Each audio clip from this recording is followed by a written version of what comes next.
ડાયાલિસિસના patient હોય તેમની ફિસ્ચ્યુલાની કેવી રીતે કાળજી કરવી.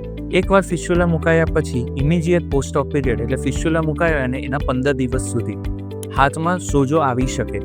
એ સોજો ઓછો રહે એની માટે રાત્રે સૂતી વખતે હાથની નીચે એક તકિયો મૂકીને સૂઈ જવું તે વધારે સારું. કોઈ પણ સોજો સામાન્ય રીતે 15 કે 20 દિવસ રહે અને પછી એ ઓછો થઈ જાય.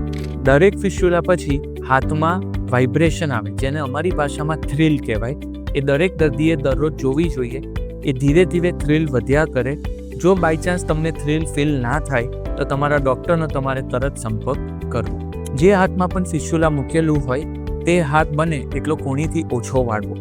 પણ રાઇટ હેન્ડેડ જે હોય તે લોકોને જમવામાં અને પાણી પીવામાં એ હાથ વાળી શકે.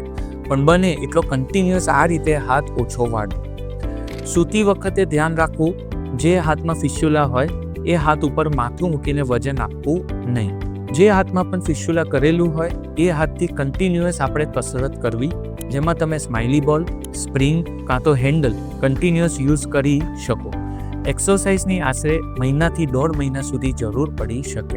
ફિસ્ચ્યુલા ઓપરેશન પછી 3 કે 4 દિવસ પછી તમારે તમારા ડૉક્ટરનો સંપર્ક કરવો, એકવાર ડ્રેસિંગ કરાવી લેવું અને જો પછી એ ડૉક્ટરને લાગશે તો તમને રેગ્યુલર ફોલોઅપ પર બોલાવશે.